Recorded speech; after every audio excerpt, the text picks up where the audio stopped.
Point Blank is a crime fiction podcast. It may not be suitable for all listeners. We discuss violence in all its forms.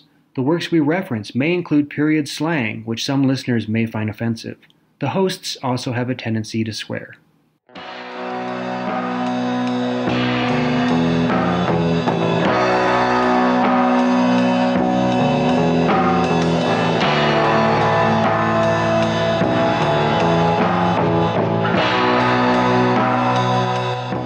Hard-boiled, noir, detective fiction. This is Point Blank.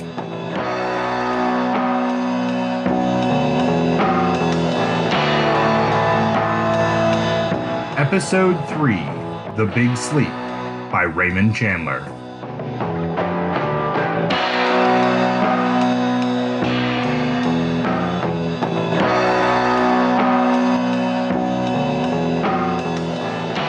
And welcome to episode 3 of Point Blank. My name is Kurt, and joining me, as always, the Thelma to my Louise, Justin. Good morning. How's it going, Justin? I'm quite well this morning. I made yogurt.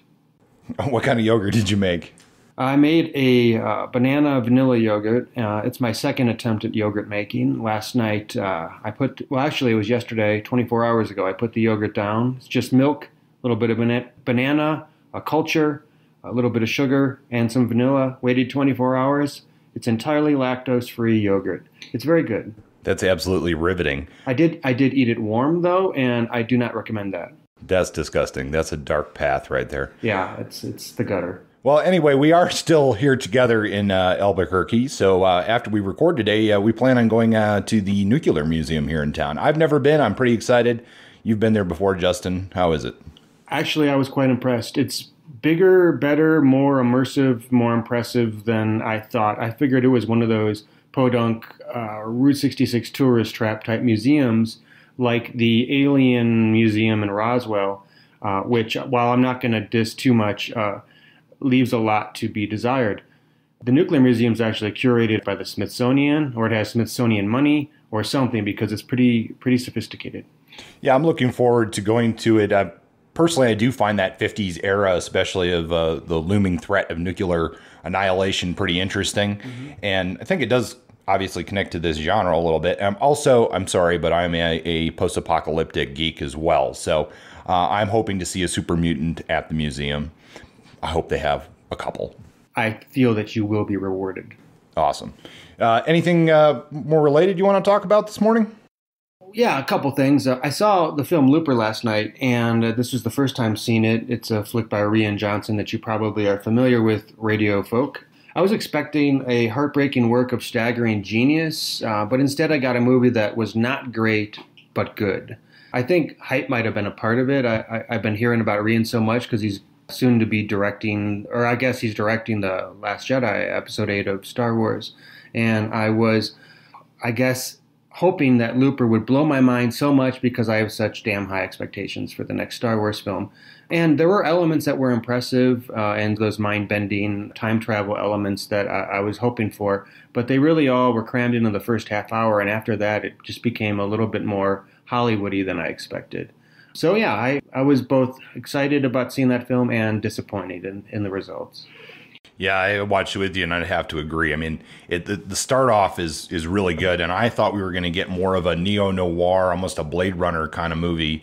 And it starts off with some really great elements, and then it just goes in a direction that, frankly, I almost fell asleep, and that doesn't happen to me in movies very often. Well, yeah, it started in this near future with flying cars in like you said, a Blade Runner like cityscape. And then the second half of the movie largely took place in a cornfield. Yeah, they must have had to cut the production budget a little bit. Yeah, they blew their wad on 17 seconds of futuristic cityscape, and which was mostly a bunch of abandoned cars in an alley. So it looked a lot like Albuquerque or Miami or any other town with a few superimposed flying cars behind it.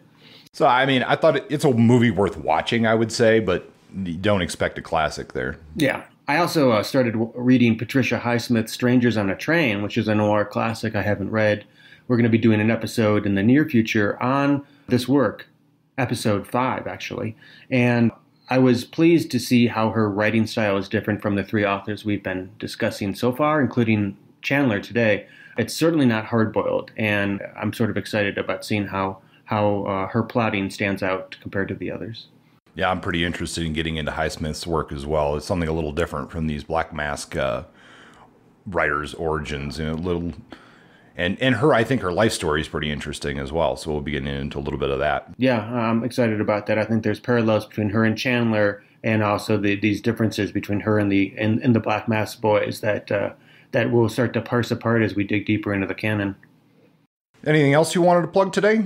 I'm doing pretty good. I'm looking forward to eating more yogurt. I've got one more thing I'd like to talk about, and I mean, this is a podcast that if you watch the podcast charts, you probably already heard of this one. But if you are listening to this show and you haven't checked out the podcast Criminal, I would highly recommend it. And I have to say that it's probably one of the shows that, in a weird way, ended up getting to this point where we're recording here today. And, it kind of starts out as this podcast about, people who commit crimes or whatnot. But one of the things that they do very well is they really play with what does it mean to be criminal. They talk about things, where, yes, they talk about murders and very serious crimes, but they also turn it around and look at things of people who are fighting unjust laws, or is how someone was punished for a certain crime really relevant, or I should say, does the punishment merit the crime? And they do a really wonderful job of that. They interview a lot of very interesting people. Sometimes the victims of the crime, sometimes the perpetrators, sometimes the people who have been caught in between. So if you haven't checked out Criminal, I highly recommend it. It's very good production quality and all around a 5-star podcast. How do you find that Criminal podcast? Is it available on iTunes or? Yeah, it's on iTunes. Or any really of your major podcast catchers. It's good. You're gonna find it in most. iTunes usually has a true crime section these days, especially with the huge popularity of that genre. And I believe they're usually in the top 25 lists. So it's a well-known show, but I did want to say that it influenced getting to this point and getting in front of the mic. Fair enough. Sounds good. All right, let's get into our reviews. And welcome to 5 Round Burst. 5 Round Burst is the part of the show that we do 5 short reviews in about 5 minutes, and we give them a rating. I'd like to discuss that rating real quick. I use a hit, a near miss, or a miss to rate these books. I also will apply the sometimes covering fire or something like that. So what does that mean? Well, a hit is pretty self-explanatory. I mean, that's, if I were to give that a starred review, that would be a 4 or a 5 out of 5. I like the book. I'd highly recommend it. Pretty self-explanatory. A near miss, maybe that's a 3 or a 4. I like the book, structured well, maybe good plot, but there's a little something missing for me that just didn't quite make it that surefire hit. A miss, well, I don't want to say that's a 1 or a 2 star, because I probably wouldn't waste my time on the book. Maybe that's a 3 star that just has some holes in it for me. Just something didn't rub me right about the book. I just don't recommend it, but it might work for you. Now, the covering fire, that's a little bit different. And what that is probably mostly going to apply to is our nonfiction selections. And I bring that up because today I have one that fits that category. It's a good book, not a great book, but one where the material, the research in it, it's worth reading just for that. Maybe it doesn't quite flow as nicely as it should for a full book, but if you're interested in the topic and you want to look further into the research, it's a good place to look. So on to our reviews. And first up, we have Faceless Killers by Henning Mankell. This is the first Kurt Wallander mystery, so if you're familiar with Nordic Noir, you may already be well aware of Mankell and Faceless Killers. But if you're not, you might want to check this one out, because this is one of the fundamental books that sort of creates the building blocks of a modern Nordic Noir. In this one, Wallander is called out to a remote farm where an elderly couple has been brutally murdered. The motives for the crime are just not clear. Some people suspect immigrants. Some people suspect all sorts of different things, which I don't want to give away here. But it goes down through this road of really looking into some of the underbelly under Sweden's sort of utopic version of the country. It does deal with immigration, so it's a topic that keeps coming up in the news. It's very relevant. It's a very good book. It's a hit. And next up, we have The Knife Slipped, a Cool and Lamb mystery. This is by Earl Stanley Gardner, and he's probably best known as the author of the Perry Mason books. And this is a lost, perhaps I should say, hidden volume from him. This was rejected in 1939. It was supposed to be the second book in this series, but it was rejected for censorship reasons. It said that there was just too much tough talk, too much swearing, conning people, and that by itself makes this an interesting book, I think. I'm not that familiar with the Cool and Lamb mysteries, but I guess in this one they have a slightly different... they're portrayed as slightly more competent detectives, where I guess they're not as much in the rest of the series. I'm not sure. But they're kind of the oddball pair, Donald Lamb and Bertha Cool. Cool runs the detective agency, and Lamb is one of her detectives. You know, the story itself is not that unique. It's kind of a standard detective story. But what is interesting is that historic artifact of something that was rejected due to censorship, and now it's been brought back by Hard Case Crime. So this one is a hit for me. I enjoyed it. And up next, we have Cockroaches by Joe Nesbo, and we are going to use the English versions of these pronunciations here. So this is a Harry Hole novel, which many of you might be familiar. Right now, Joe Nesbo is, I believe, globally the best-selling mystery author on the planet. So there's a pretty good chance you've seen something by Nesbo. And this one, Cockroaches, takes the main character of the series, Harry Hole, to Bangkok. What Nesbo does that's really good is he takes some of the sensibilities of Nordic noir and meshes that with the American hard-boiled tradition. And you really see that in this novel because Bangkok, the city, it speaks throughout this novel. And the underlying mystery here involves a murder, of course, and business and political corruption. And that portion of it is done very much in the Nordic noir tradition. This entire series is highly recommended by me. It's totally a hit.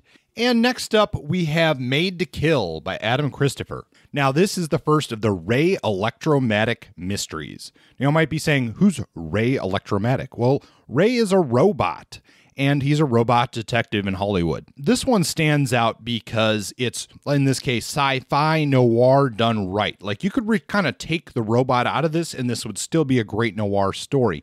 He really grabs the essence of Chandler in that the way he uses L.A. and the setting. Ray is asked to find a missing actor, and this spirals down a pretty standard but yet very rewarding plot of Hollywood intrigue. This one is a hit. It's another crossover that works great. Even if you don't like robots in your fiction, but you like detectives, this one's going to be a hit. And finally, we have our nonfiction selection.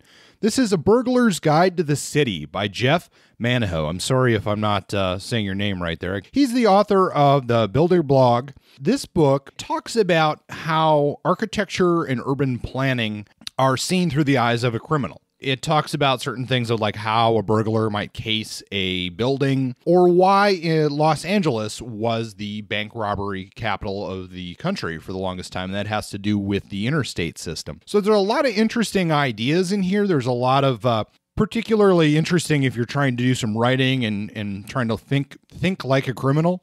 The downfall of this is that he is a blogger, and the book kind of reads a little bit like there's blogs stitched together here. Overall, there's still a lot of great content, and this is what I'm using that covering fire for. The references in the back really elevate this into being useful because there's a ton of references and citations in the back, and if you see something that's interesting, there's enough here that's going to put you down a rabbit hole. So yeah, this one's a covering fire, so if that's interesting to you, it'd be worth a read.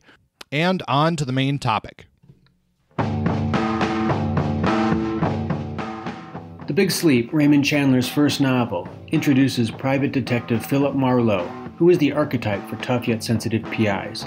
The Big Sleep put LA on the map as Noir City, USA. The book begins when Marlowe is summoned to the mansion of General Sternwood, where he meets the old man and his 2 wild daughters. Sternwood offers Marlowe a simple job: find out who is blackmailing his daughter Carmen. Of course, no job is that simple. Marlowe's task leads him to a bookstore that moonlights as a pornography lending library, run by a fellow named Geiger. Marlowe tails Geiger to his residence and spies Carmen entering the house. Not long after, gunshots and cars fleeing the scene. He finds Geiger dead and a nude Carmen lost in a laudanum fog. Marlowe, looking to solve this murder, follows the bookstore's inventory to the apartment of Joe Brody. He learns from Brody that the Sternwood chauffeur was involved, and another man who shoots Brody, thinking he was Geiger. Meanwhile, Vivian, the second daughter, explains that her husband, Rusty Regan, ran off with local casino owner Eddie Marr's wife. Marlowe pursues Brody's killer, learns that he is Geiger's male lover, and resolves the blackmail scheme to Sternwood.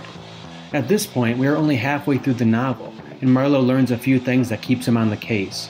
The old man, for example, has a special relationship with Rusty Regan, and though finding Regan is not the job Marlowe took, he feels compelled to pursue this loose end. This second case leads Marlowe to Eddie Marr's and introduces Harry Jones, who knows where Mona Mars is hiding. Eventually, Marlowe finds Mona held captive in a repair shop outside of the city, finds out her disappearance is merely a ruse, and learns that neither she nor her husband Eddie had anything to do with Regan's disappearance. After reporting the news to Sternwood, Marlowe, on a hunch, offers to teach Carmen how to shoot. She takes him out to the range and attempts to kill him. But Marlowe was the wiser, having loaded the gun with blanks. Turns out Carmen killed Regan all along. Chandler planted clues from the beginning, including the opening scene, when Carmen, the killer, literally falls into Marlowe's arms. Plot-wise, it is surprising to me how clunky the plot is. Though it is not uncommon for PI novels to solve the initial case earlier in the story, as the inertia of new discovery carries the narrative forward, but in the case of The Big Sleep, this early resolution exposes the story's stitching. It feels as if Chandler sewed together a few early stories, a la Hammett, into a cohesive long-form narrative. Turns out this is precisely what he did. Despite the weird plotting, Philip Marlowe is an engaging enough character that I'm willing to follow him anywhere. Overall, The Big Sleep breaks new ground for the hard-boiled detective story, introduces a legendary character in Philip Marlowe, and Chandler's sharp dialogue and uncliched figurative language showed the world that detective stories can rise to the level of literary art. If I had to rate it, and I do, I would give this book 5 kill shots, 4 to the heart and lung region, and 1 in the left eye. Yeah, I can't disagree with that. And I guess this one's a hard one to rate for me because when I read it the first time, it's a 5. It seems like when you know a little bit about this, it's, for me anyway, it's a 5. And then when I start looking into some of the other things, deeper into Chandler and deeper into the book, it starts to fall a little bit. And it kind of, it's still obviously a great novel. And what Chandler really does here, I think, compared to Hammett, is he's transitioning this from a magazine story or just a extended short story into a novel. And for that accomplishment, I think it's got to be a 5. Yeah, before we get into the rest of the story, let's talk a little bit more about Chandler, because I think it's really hard, again, to separate him from the fiction in this case. And just a little overview of him. He was born in 1888 in Chicago, and in his early years, he would move throughout the Midwest. His father worked as an engineer for the railroads, like not a train engineer, but like actual building engineer. And his mother was Irish, and she actually came from something of the Irish aristocracy, and they would have a troubled relationship that would end their marriage. And I believe when Chandler was 7 or 8 years old, she would end up moving back to Ireland with him, and then he would spend the remainder of his childhood with his mother and his mother's family, for the most part in London, but also in Ireland as well. And this would have a big influence on him, this constant moving back and forth, whether or not is he American, is he British? And you can see that he sort of struggles with that identity throughout his life. With the help of his uncle, he would actually get into a pretty decent school, even though his mother did not have a lot of her own personal money. He would attend Dulwich College, which is part of the British school system that, frankly, I don't really understand, no matter how many times I hear about it. But it would give him a classic education. In many ways, he was going to a very Victorian school in what was becoming the modern era. And we'll also see some flashbacks to that as we get further into the book. Eventually, he, again with the help of his uncle, comes back to the United States to try to make a name for himself. He had tried to do some writing in England. It didn't really take off. Through happenstance on the boat trip back to the United States, he decides he's going to end up in California. And at first, he moves to San Francisco. His mother eventually joins him. He takes a bookkeeping class, and that leads to him moving to L.A. in 1913. And L.A. would totally define Raymond Chandler and Raymond Chandler's legacy. He'd take a brief break there to actually fight in World War I with the Canadian forces. He would see combat in the trenches, and I think that probably, there's not a lot that I've found that speaks to his direct experience besides some stories that may be a bit embellished, but I'm sure that that experience contributes to how he writes about violence in his literature. He would go on to train as a pilot, and then the war would end. He comes back to L.A., and then rather than getting into writing, he ends up working his way up the oil companies of California. And this would expose him to the corruption of the businesses and governments of the area, and would certainly influence his novels later on. He loses his job there, depending on who you believe, either due to alcoholism or to the Great Depression, probably a bit of both. But that's when he would start writing full-time, is he would get into the dime novels, especially Black Mask, and try to make some money during the Depression, and that would lead to his novels. I think Chandler's early history has a lot to do with the characters he creates and a lot of the major themes in his writing. But the thing about Los Angeles, we'd come to think of Chandler as like the quintessential Los Angeles writer. But Chandler's relationship with Los Angeles almost never happened. It was a fluke that he was introduced to the idea of Los Angeles as a possible home base for him. I have a quote here from his biography talking about his experiences leaving England and coming to America, which in his case would have been for the second time. On July 10th, 1912, Raymond Chandler boarded the SS Marion at Liverpool. He was heading to America. On the one hand, it was to be a homecoming. On the other, he was turning his back on his mother and the life he had known so far. The journey proved to be a fortuitous one. As Ray made his way through the first-class portion of the ship, he came across a young family by the name of Lloyd, and in doing so, made one of the most important connections of his life. At the head of the family was Warren. He was an inch or two shorter than Ray, and his gray eyes set in a tan oval face were striking. His wife Caroline was almost as tall and had blue eyes and soft brown hair. Together they made a dashing couple, and to Ray offered an example of a different kind of American family from those he had met in Paris. Warren had a degree from Berkeley and a PhD from Yale, and was taking his family home after a 2-year trip of Europe. Where was home? Los Angeles. And though Ray didn't immediately move to Los Angeles, that connection with Warren and that family that he sort of put on a pedestal as the idealized American couple drew him to Los Angeles. He actually stayed with them for some time when he finally got to LA a few years later. Yeah, and that connection would also help him make connections in the art world in LA as well, and would probably, really, he felt like he had to need this culture, and they provided that. And not only that, the friendship with them would lead to him meeting his wife, Sissy, which is an interesting relationship. I don't know if we want to discuss that or not, Justin. All of Chandler's relationships with women were interesting relationships. I put a few notes down, the sort of things that stood out to me about Chandler. One was the English schooling system. One was the sort of clash between American Chandler and British Chandler, and I think that's a thing that he struggled with throughout his life. A third thing is a love of knights and Galahad and notions of virtue and purity. It didn't seem to be a purely adolescent love for these types of ideas he learned in the British schooling system. It seemed almost an obsessive or compulsion type of relationship with these notions of Arthurian purity. And then this leads to his complicated relationship with women. He notes throughout his life, in writing and in personal communication, the struggles he had with women, the ways that he perceived sex, both as something that was dirty or unacceptable. And it caused him to have interesting struggles with relationships in that he tended to get with women or have relationships with women who, in my eyes, emulated a relationship with his mother or mirrored that.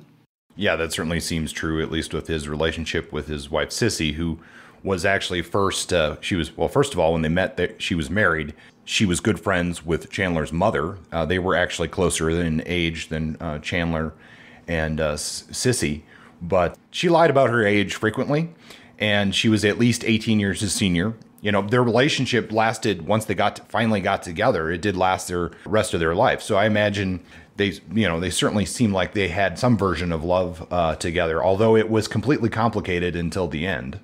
Chandler and his mother actually had a brief falling out when she realized that he was pursuing romantically one of her close friends in LA, which reminds me a little bit, if you've watched the show Arrested Development, it reminds me of the Bluth family and Buster Bluth's relationship with Lucille 2, who is the best friend to Lucille 1, who is his mother.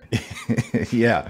So essentially, Raymond Chandler is the Buster Bluth of the noir world. I think his relationships with lots of people are complicated, and it's just most magnified with his relationships with women.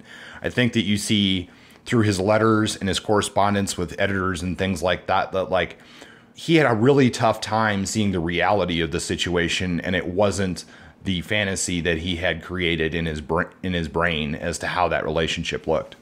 Yeah, I think that's true to some extent. But as you said, his relationship was one that lasted for the rest of his life with he and Sissy. And though problems were naturally created by the fact that she was essentially 20 years older than him, because she started to feel ill of health sooner than him, and as he was succumbing to a lifelong relationship with alcohol and alcohol abuse, it created some problems in the latter half of his life. But up until that point, things were going pretty good, and it was around the time that he got with Sissy and developed that relationship that his writing career started to take off.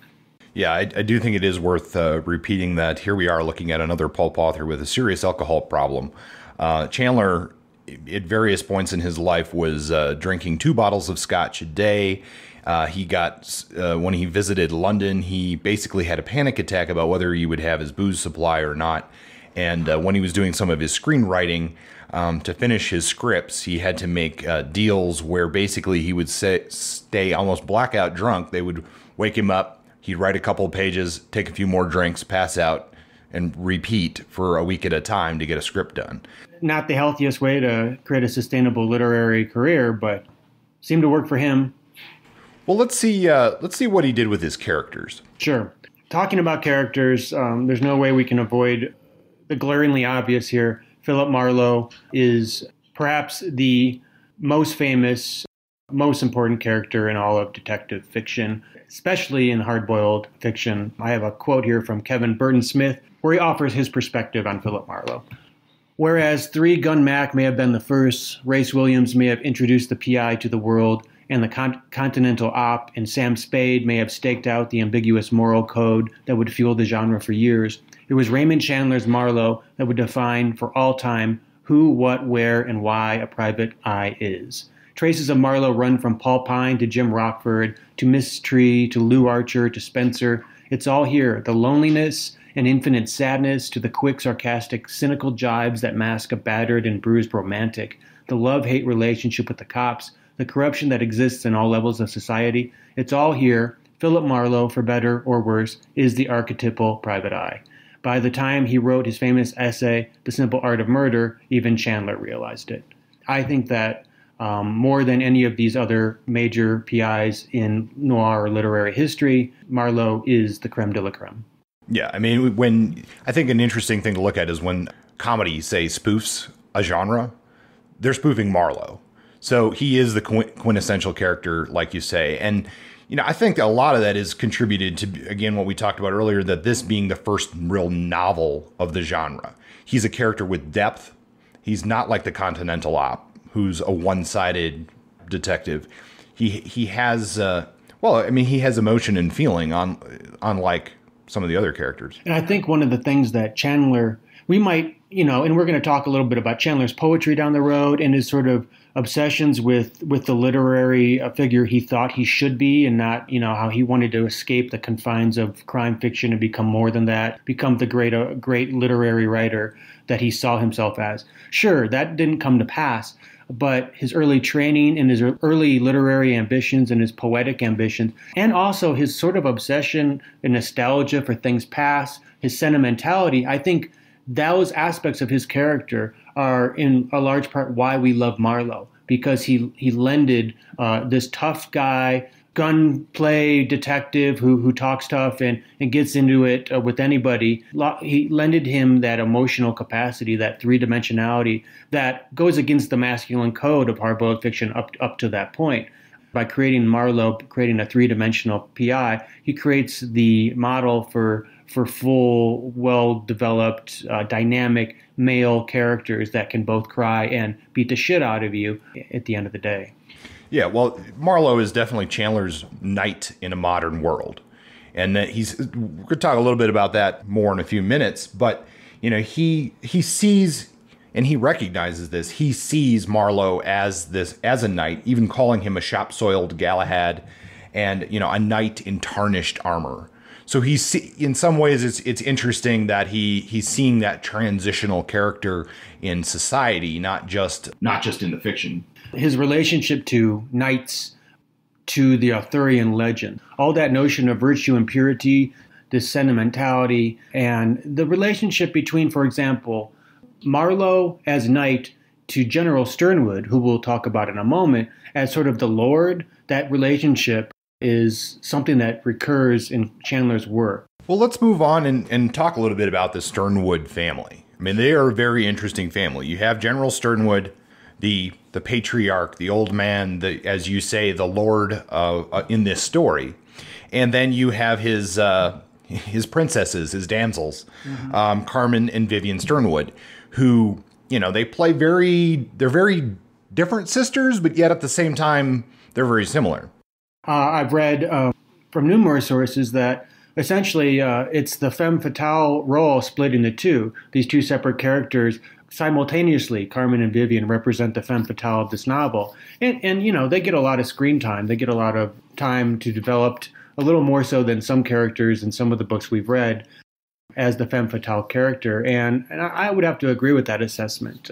I think both of them have a role to play in the story, which is interesting. But first, I think I'd like to talk a little bit about Marlowe and General Sternwood. He's the father. He's the elder. He introduces Marlowe to the plot, essentially, helping to solve the case of the blackmailer. Well, if we want to look at this in the sense of the chivalry in the knight tale, because obviously Chandler does, this General Sternwood is the quest giver in this tale. He also sort of directs I don't want to say the code, but he directs what Marlowe is to do. And they sort of hint at their similarities. Marlowe comes in and suggests that he was fired for insubordination in his previous job as an employee with the district attorney. And Sternwood is drawn to this, that he says he rated high in insubordination himself. Well, they're definitely operating both on their own moral codes and not necessarily worried about what the police or the rest of society want them to do. There's like, this is what I believe, this is what's going to happen. And I think Chandler in some ways has that. He does live his life by his own moral code, even though it's confusing as hell. Most PIs seem to have this type of code, at least the ones that are modeled on Chandler. But I'm wondering to what extent Chandler's love for the chivalric values of the medieval knight, did knights operate on their own codes, or did they operate under the codes created by the lords and vassals of the era? Well, I mean, I think we're also talking about the historic version versus the fictional version. And I think in fiction, which Chandler is probably looking more towards than historical in this case, in the Legends of Arthur, I think you have a little bit of both. You have the noble court and the followers of Arthur, but yet some of those knights go off on their own because their code says otherwise. And in this case, while Marlowe deviates and does what he needs to do to get the job done, he does owe his allegiance, in a sense, to Sternwood, the client, though he does solve the case halfway through the book, the case that Sternwood specifically asked him to pursue. He felt like he owed it to Sternwood and his family to follow through and search out Rusty Regan, and it seemed to be some kind of sentimental duty to do so and not something required by his job. Well, I think we see in the opening pages of the book that Marlowe has this sense of duty, just from as he's entering the Sternwood place. He sees above the entrance doors, let's see here, there is a broad stained glass panel showing a knight in dark armor rescuing a lady who is tied to a tree and didn't have any clothes on, but some very long and convenient hair. The knight had pushed the visor of his helmet back to be sociable, and he was fiddling with the knots on the ropes that tied the lady to the tree and not getting anywhere. I stood there and thought that if I lived in the house, I would sooner or later have to climb up there and help him. He didn't seem to be really trying. And I think from that opening, that's kind of how we're exposed to how Marlowe thinks. And so you know from that he's willing to get involved in something that he sees is wrong or not being done the way he thinks it should be done. He may go above and beyond what is asked of him. And I think that certainly happens, the request from General Sternwood, because what he ultimately investigates is not what Sternwood asked him to investigate. But if you read between the lines, Sternwood did ask him to look for Rusty Regan. He just didn't come out and say it. So he wants somebody who is going to act on their own. And that's why they had this whole conversation about insubordination and whatnot. Yeah, so much of the plot as it evolves throughout the course of the book is implied. And yeah, we get hints dropped at people's desire to see Regan pursued. After meeting with General Sternwood at the beginning of the story, where Sternwood mentions Regan but doesn't explicitly ask Marlowe to pursue him, Vivian corners or summons, I guess, Marlowe to her room, wherein she tries to sleuth out what his case is, hoping that it's actually to pursue Regan, to whom she was once married. And again throughout the course of the book, the name of Regan is dropped, helping us to understand his motive when he actually does pursue that path in the second half of the book. Well, let's start talking about those Sternwood sisters again with a little more detail. So the opening pages of the book, the first sister that he's exposed to is Carmen. You're cute. No, you're cute. General Sternwood has some interesting insight, very clear-eyed insight on the nature of his daughters at the beginning of the book. In a way that's sort of like a breath of fresh air. He also refers to himself in a similar way. He doesn't, put his daughters under the bus. I have the quote here. Marlowe asks him, do the two girls run around together? And Sternwood replies, I think not. I think they go their separate and slightly divergent roads to perdition. Vivian is spoiled, exacting, smart, and quite ruthless. Carmen is a child who likes to pull wings off flies. Neither of them has any more moral sense than a cat. Neither have I. No Sternwood ever had. So here we get a little bit of an insight into who these two coins of the femme fatale character in the story are, how they're going to operate, and how that plays out. But one thing that, from that quote, rehearing it, is Vivian really that bad in this plot? I feel that she doesn't play the devilish role or the black-hearted vixen. I think Carmen is reserved for that. But even Carmen just seems sort of clueless, and maybe she has a lack of moral scruple. I mean, she's a murderer, but she doesn't play with the sort of cunning that Vivian has.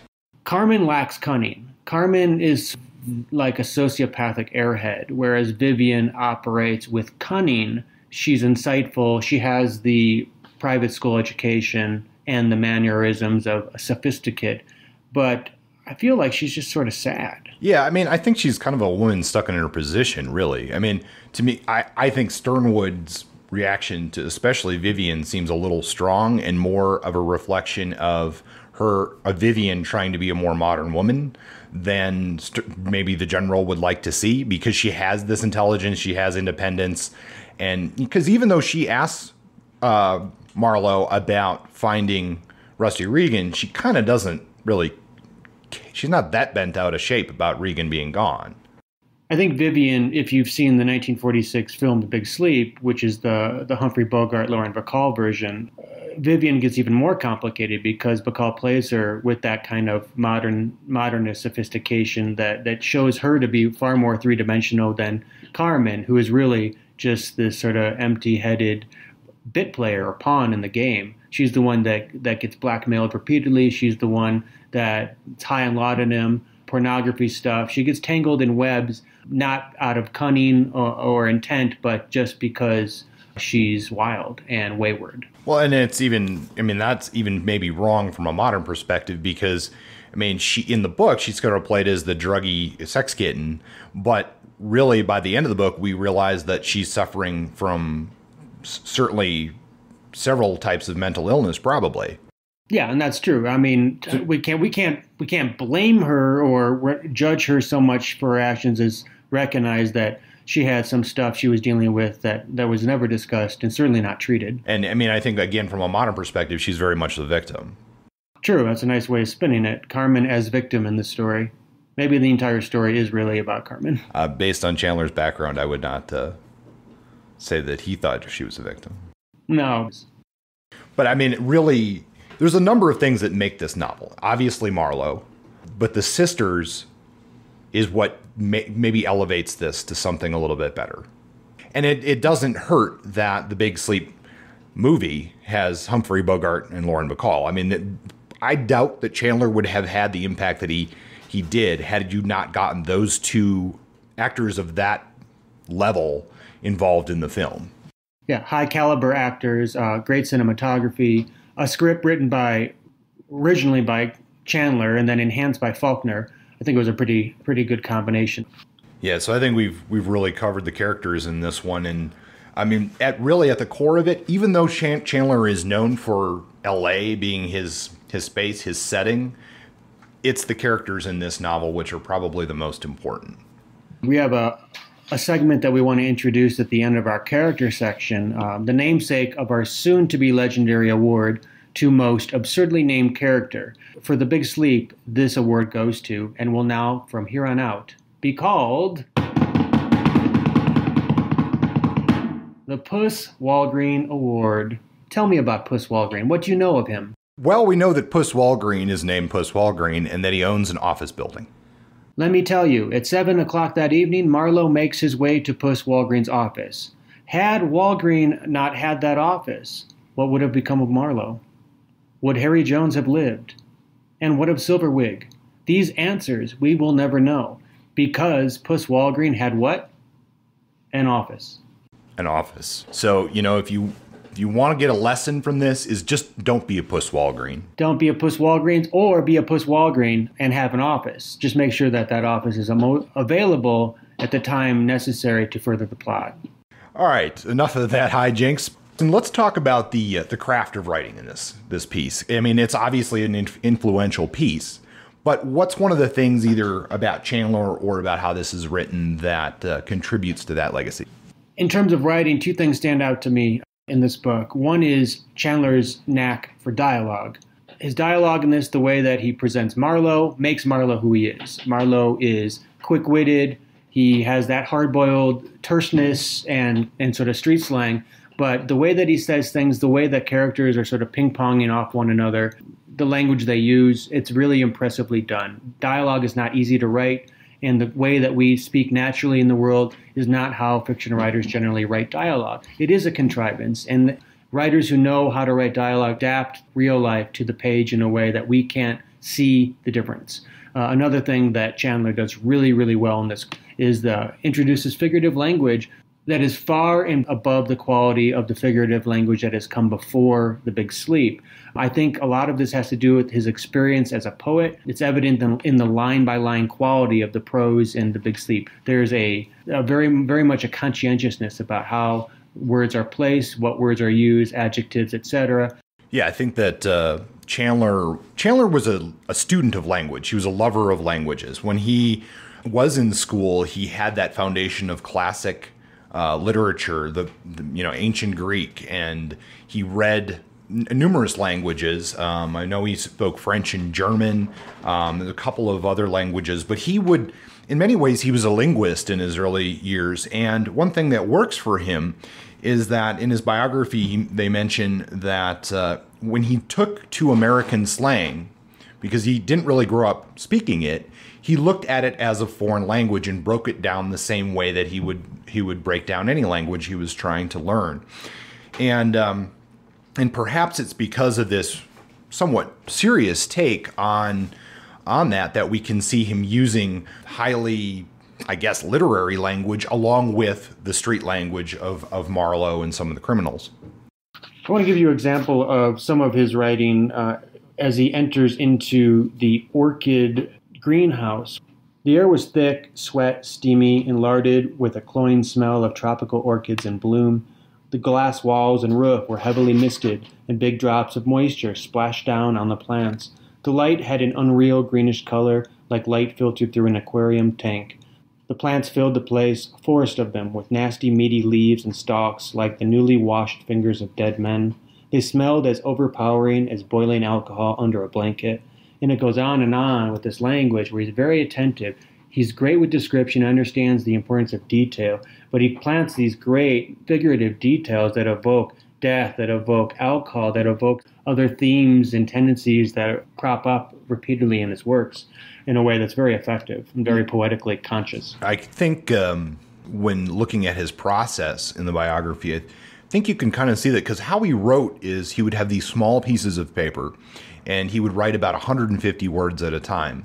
Now, I didn't notice it, but some people who have looked at the novel much closely say you can almost see those 150 word chunks. And one of the reasons that he did that is he was breaking it down kind of like he was doing his poetry, so that it would fit nicely together, that he was only looking at so many words at a time, and then he could really break down his work line by line.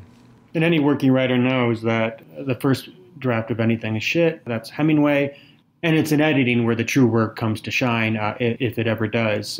Chandler clearly knew what he was doing with that. He was trying to limit his words initially, make every sentence count, make every word count. Well, speaking of shit, Justin, I thought maybe it would be fun to take a look at some of Chandler's early poetry. Because obviously he gets better, so I don't want to make fun of him too much. This stuff comes from like 1908, 1909. He's just out of school. It's kind of bad poetry, but on the other hand, it was published. This was popular at the time. But we get such hits as The Unknown Love, A Woman's Way, The Quest, When I Was King, and The King. And I won't give you the entire poem here if you'd... Please do. Oh, well, A Woman's Way by Raymond Chandler. Come with me, love, across the world, ere glory fades and wings are furled, and we will wander hand in hand like a boy and girl in a playroom land. Stay with me, love, in the city's murk, when the sun but dares shyly to lurk, and we will watch life hand in hand like a boy and girl in a grown-up land. Go from me, love, if thou'st not stay, follow thy bent, 'tis the better way, and I will seem to hold thy hand like a child in dreams of fairyland. I must leave thee, love, 'tis I must go, then as thou willst, for thou must know. Let me but think I hold thy hand, I'll roam content in any land. Thank you. That was a reading of A Woman's Way by Raymond Chandler. He was a romantic, give him that. Obviously, he was writing in a formalist poetic tradition with a lot of rhyming. He was a sentimentalist, and I wouldn't be surprised if he was buried in a full coat of knight's armor. That may very well have happened. We should dig up his corpse and see. So let's speak briefly to his historical and political context. Yeah, well, we're making fun of his poetry here, but again, I think what's really interesting about Chandler is that in many ways, he's a Victorian in the modern world. And so he has these Victorian ideas of chivalry. He has essentially what is a Victorian education. His mother's family is very much of the British colonial bent. That was very much their philosophy. And yet Chandler himself is also a product of the new America. So I think he fights his whole life with this transition between this colonialist British guy and this more modern American. And that gives him a unique point of view, a vantage point, having feet in both worlds. It allows him to see and connect and convey things from his past and from this colonial tradition, and also as a modernist in gritty urban America, a way forward, a way of connecting the dots between the past and the present. All right, well, let's move into the legacy of both Chandler and The Big Sleep. I mean, obviously, we've already talked pretty much at length about Marlowe. I mean, if there is one thing, it's Marlowe. Anything else about this novel that, really sticks with you, Justin? This novel, I think, was a wake-up call to Chandler himself. as we've said, he was sort of torn. He was the guy who wanted to be the big author, the big literary superstar, and he was succumbing or relying on crime fiction to pay the bills, and because he had a knack for it, but it wasn't his true ambition. I think it was his writing of The Big Sleep and the reception of the character of Philip Marlowe that sort of forced him to look in the mirror and realize that his creation had merit and that it may in fact be part of his legacy. In The Art of Murder, in The Simple Art of Murder, which is an essay written by Chandler on his role in the way that crime fiction, as he sees it, has developed and his relationship to it. He says a couple of things about his thoughts on crime fiction, and his insights are particularly striking and informative. Hammett, he writes, gave murder back to the kind of people that commit it for reasons, not just to provide a corpse, and with the means at hand, not with hand-wrought dueling pistols, curare, and tropical fish. He put these people down on paper as they are, and he made them talk and think in the language they customarily use for these purposes. He had style, but his audience didn't know it because it was in a language not supposed to be capable of such refinements. They thought that they were getting a good, meaty melodrama written in the kind of lingo they imagined they spoke themselves. It was in a sense, but it was much more. All language begins with speech, and the speech of common men at that, but when it develops to the point of becoming a literary medium, it only looks like speech. I think here is where we come to understand Chandler recognizing, or at least admitting, that he is using the literary elements that he thinks belong somewhere else in his hard-boiled and private detective fiction, and that specialist skill set is something that needs to be recognized and rewarded, not just in his own work, but in this case, in Hammett's. Chandler is the first author that we've looked at who identifies what he's doing in the mystery genre as a fantasy and a tale. And obviously with his connections to chivalry, he knows that. And I think that's actually what makes him a better writer in this case, is he's able to tell the tale and look at it as a piece of real literary fiction and not just a, for lack of a better term, trashy magazine novel.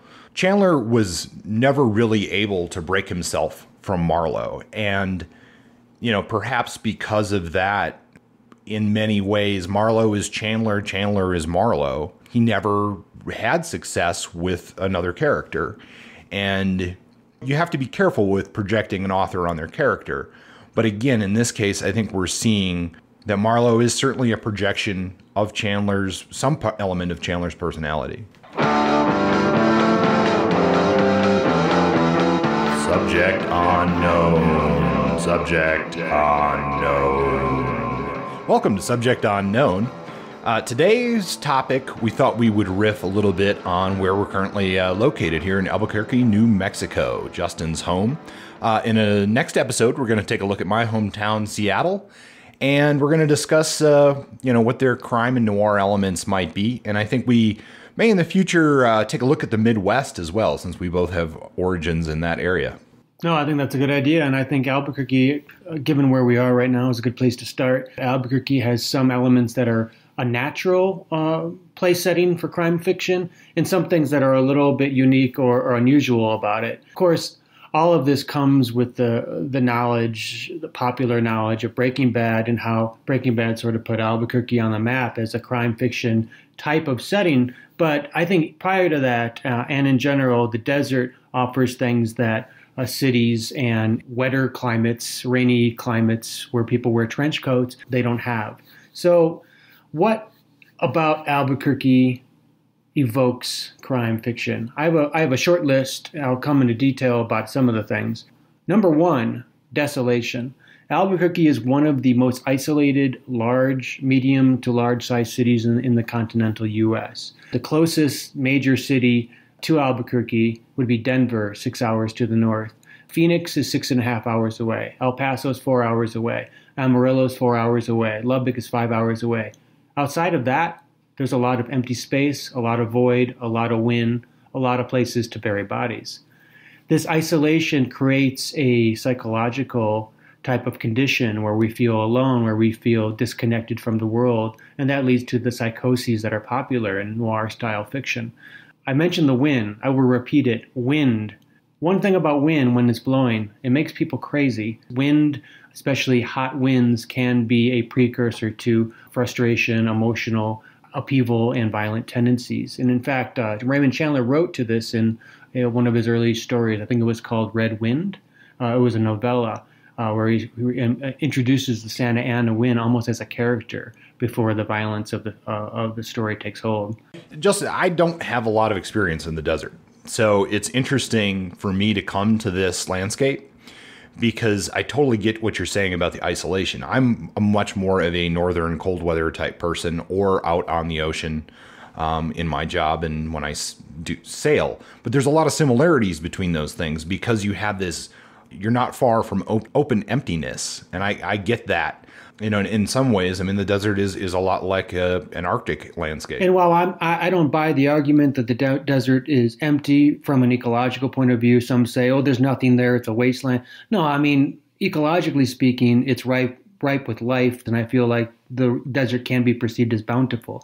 But for the sake of noir or crime fiction, there's a lot of open space out there, and it manifests in the reader's psyche a certain feeling of alienation. And philosophically, that emptiness, that void, speaks to some of our maybe baser or more instinctual reflections on who we are, life, death, all those types of things, which is the terrain, again, of some of the more existential noir fiction. Another thing that's interesting, aside from empty landscapes to bury bodies, is that a city like Albuquerque, in part because of Breaking Bad, but just in general because of its economy in one of the poorer states in the Union, New Mexico, is that there's a thriving black market economy.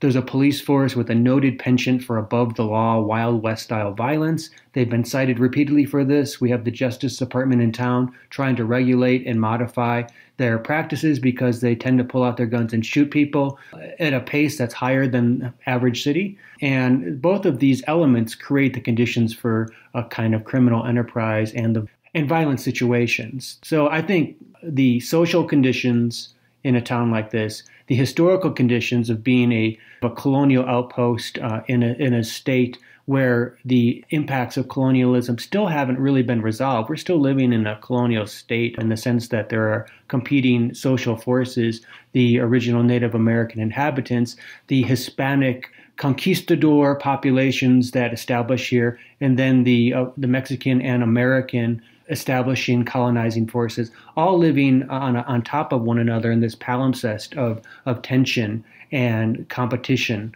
I think it creates almost a perfect storm of noir potential. Well, and just as a visitor coming here, it's interesting to see, you know, you can drive down the historic Route 66 and see those historic buildings as a setting that, I mean, it evokes a really great atmosphere. And also as you drive down the street there, you were pointing out to me how you can basically see where there's been investment and what's been like supposedly revitalized and where it hasn't been. And where it hasn't been, there's you definitely see a lot of abandoned buildings and, you know, trash places and whatnot. Yeah, Route 66 is really interesting in that regard because when you think of Route 66 in its heyday, burgeoning American economy and leisure time and all these positives that sort of boost up or lift up the myth of American progress and the American dream and all that. But now huge swaths of 66 are in decay. You see the motel signs, sometimes they're lit in the old neon stylings, sometimes they're not. But at least half the Albuquerque motels on Route 66 are in states of decay. They're drug dens. They're places where people with lower incomes, with drug problems and other things are residing. There's a lot of violence, there's a lot of crime, and there's a lot of unrest. So you see the underbelly creeping into what we once thought of as a squeaky clean or vaunted America. Yeah, it does seem to me that there is a lot of material here for critiquing that American story and setting up historical backgrounds for a piece of mystery fiction. I'd be surprised if there wasn't more Albuquerque noir and crime fiction, in the near future. Is there any particular authors right now other than the Breaking Bad example, is there anybody who's using Albuquerque as a good setting? I mean, I know that there's some New Mexican mystery writers, but there's not anybody who's taken Albuquerque and turned it into, for example, Chandler relationship with LA. If there is, I don't know them. So They might be currently in their writing den right now, creating a whole series of amazing books on Noirish Albuquerque. Hopefully I'll get there before they do. Well, yeah, we can all hope that. Well, that's pretty interesting. When I first visited you several years ago here, I was never interested in Breaking Bad as a show. And yeah, I still like it. But when I visited Albuquerque and I knew that the show was filmed here, I was like, okay, this is probably going to be interesting. And sure enough, it was. Is it perfect? I don't think so, but that's a discussion for another time. There certainly seems like there is a lot of opportunity for tales of the new American West. And I think something I didn't mention, the proximity to the U.S.-Mexico border is a huge factor. When we look at the war on drugs, we look at the cartel operations in northern Mexico. We think of the lineage and connection geographically between the U.S. and its consumption of black market or illegal drugs, and the way that it ships weapons down south and foments revolution and perpetuates these sort of unstable economies, like we've been doing under the Monroe Doctrine for decades in the U.S. So that proximity to the border opens a lot of doors for talking about these greater issues, hemispheric issues of inequality and violence that work well in crime fiction and noir. And, for one example, Breaking Bad did a pretty good job of trying to tie those things together. And I would imagine even without those are pretty big themes that you're talking about, but even without those big themes, the simple story of the immigrant coming into America and just trying to make it would have a lot of story to be told there as well. Well, it sounds like you've given us plenty of information about Albuquerque as why it would be a compelling setting, and we'll be looking at some future other locations in the future. I'm looking forward to hearing about Seattle and its relationship to that notorious Canadian snow trade. Yes, we have to worry about the the ice coming down from the mountains. And thanks again for joining us for Point Blank. In our upcoming episodes, we will be looking at Scorpion Reef by Charles Williams in episode 4. Episode 5 is Patricia Highsmith, Strangers on a Train. And episode 6 will be The Real Cool Killers by Chester Himes. If you'd like to get in touch with the show, you can email us at pointblanknoir@gmail.com. You can check us out on Facebook at Point Blank, Hardboiled Noir and Detective Fiction, or check out our website, pointblankpodcast.com. Probably a little light so far, but we'll continue to add references, resources on what we're talking about, reading lists perhaps. Check that out. But most importantly, if you like the show, there's a couple things you can do. You can go on iTunes and give us a rating. That really does help. If you have constructive criticism and you don't quite like the show, send us an email first. We'll see if we can do something about it. And if you have a friend or any connections who would be interested in a hard-boiled noir fiction podcast, let them know about the show. We'd greatly appreciate it.